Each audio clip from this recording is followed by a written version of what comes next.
A special delivery is on its way to Russia, and it is unlike anything that has come before. It is roughly the size of a baguette, yet it contains no tasty filling. Instead of bread or meat, this slender object carries an explosive warhead. It is a missile, not a meal, and it has been designed to play a crucial role in Europe's defense against Russia's growing drone threat. The new weapon may look like a model rocket at first glance, but its impact could be massive. Built in Estonia, this missile is set to challenge Vladimir Putin's ambitions, both in Ukraine and across Europe. The missile is known as the Mark I. It comes from a company called Frankenberg Technologies, based in Estonia, and its chief executive, Kusti Salm, has become the face of this project. In early November, he proudly held a replica of the weapon during a presentation in Tallinn, explaining that the Mark I is meant to provide Europe with a new layer of protection. He spoke with clear conviction, saying his company had no reason to apologize for making weapons. These weapons, he explained, were not meant for aggression, but for defense, specifically to counter Russia's long-range drones that have been terrorizing Ukraine and threatening Europe's skies. The Mark I looks small and almost harmless when first seen up close. At about 2 feet across, it resembles a model rocket more than a battlefield weapon. But beneath its modest size lies a serious purpose. The Mark I has been designed to be light, cheap, and easy to mass produce. It is not meant to be the perfect missile, it is meant to be good enough. The idea behind it follows a concept known as affordable mass. In modern warfare, especially against waves of low-cost enemy drones, the side that can launch the most affordable weapons often wins. A large number of simple, effective interceptors can overwhelm an enemy swarm far more efficiently than a handful of expensive, complex systems. Work on the Mark I began in late 2024. Early reports revealed that Frankenberg Technologies had started initial testing, hoping to create a compact anti-aircraft weapon that could be built by the hundreds. The company set an ambitious goal to move from producing a few dozen rockets each week to several hundred per week by the end of 2025. The team also planned to test their missile in real combat conditions, which they did by sending prototypes to Ukraine. Unlike traditional weapons testing in controlled environments, testing in Ukraine's war zones would provide invaluable real-world data about how the weapon performs against genuine drone assaults. For Ukraine, the chance to use such a weapon was worth it. Each Mark I required little human input once launched. Its onboard artificial intelligence could identify and lock onto targets automatically, leaving operators free to focus on the next wave.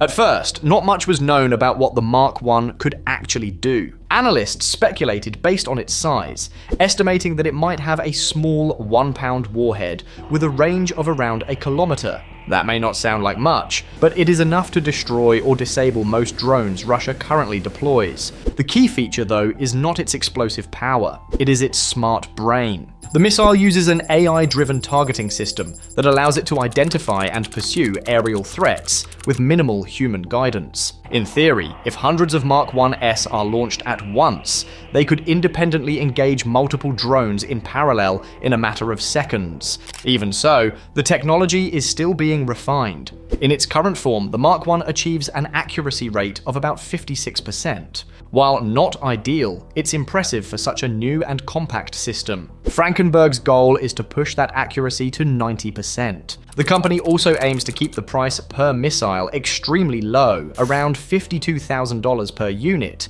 a fraction of what most modern air defense missiles cost. Salm says that this balance of price and performance justifies scaling up production now, even as refinements continue. Factories in 2 NATO countries have been established to produce the Mark I, with facilities set up in 2 NATO countries to scale daily output. Developing such a tiny, capable missile hasn't been easy. The small frame limits how much fuel, electronics, and explosives can fit inside. As the missile burns fuel, the weight shift can affect its balance and flight path, which reduces accuracy. To solve these problems, Frankenberg's engineers have been experimenting with changes in the missile's shape, wing position, and internal layout to stabilize it during flight. They've brought in some of the best minds in missile engineering to help. Among them is engineer Andreas Buffad, Iris-T, and the chief engineer from the Spear 3 program, one of the original engineers behind Europe's Iris-T air defense system, and the chief engineer who worked on Britain's Spear 3 missile. Together with a team of experts from Latvia, these specialists are fine-tuning every bolt and circuit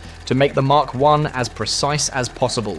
This new missile arrives at a critical time. Russia's use of drones in its war against Ukraine has grown rapidly. When the war began, Russia relied on Iranian-made Shahed drones, but soon it began producing its own versions, now called Geran drones, on a massive scale. By mid-2025, reports indicated that Russia planned to build nearly 80,000 long-range drones by the end of the year, a huge jump from its previous goal of 32,000 per year. This expansion has allowed Russia to send hundreds of drones at a time toward Ukraine's cities and energy infrastructure, overwhelming air defenses and causing devastating damage. Ukraine's defenses, though effective, are expensive. The country's interceptors and anti-aircraft systems are limited, and every missile used costs tens or even hundreds of thousands of dollars. Shooting down a $20,000 drone with a $500,000 interceptor is not sustainable. That economic imbalance is what makes the Mark I so important. If a missile like this can be built for 1/10 the price of a conventional interceptor, Ukraine and its allies can fight drone swarms without draining their budgets. The Mark I's low cost and autonomous capabilities make it ideal for exactly this kind of warfare: fast, chaotic, and unpredictable. The numbers tell a grim story. In the first 10 months of 2025 alone, Russia launched about 44,000 Shahed-type drones against Ukraine. That's more than 4,000 per month. Ukraine managed to shoot down roughly 64% of them, which is slightly worse than the 68% success rate it achieved in 2024. The rest slipped through, hitting power stations, residential buildings, and public infrastructure. Civilian casualties have risen sharply as a result. Nearly 500 Ukrainians were killed in drone attacks between January and September 2025. The scale of the problem has pushed Ukraine to seek affordable defensive technologies like the Mark I, which could allow them to intercept drones more efficiently and at lower cost.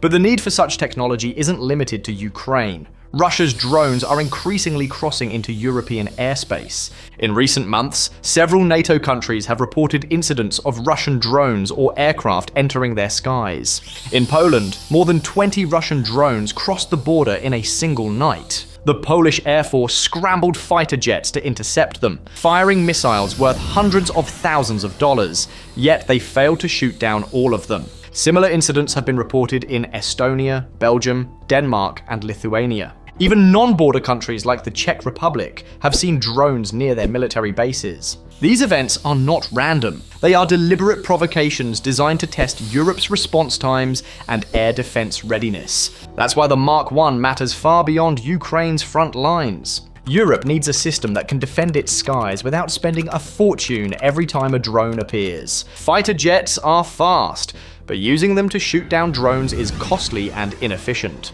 A 500,000 euros missile launched at a 20,000 euros drone makes no economic sense. The Mark I, costing roughly $50,000, could reverse that equation. If mass-produced and made accurate enough, it offers a sustainable defense option for NATO members, an answer that combines affordability with automation. The broader concept behind the Mark I, affordable mass, is quickly becoming central to modern warfare. The idea is simple, but powerful. Nations need large quantities of reliable, low-cost weapons that can be produced quickly and deployed in huge numbers. High-end missiles and aircraft will always have their place, but they can't defend against thousands of drones at once. Weapons like the Mark I fill that gap. They give defenders an economical way to respond to overwhelming attacks. Other countries are already joining this movement. Sweden has unveiled its own mini-missile, a Swedish $5,000 kinetic mini-missile. No warhead, guided by onboard AI, which costs only about $5,000 per unit. It doesn't carry a warhead.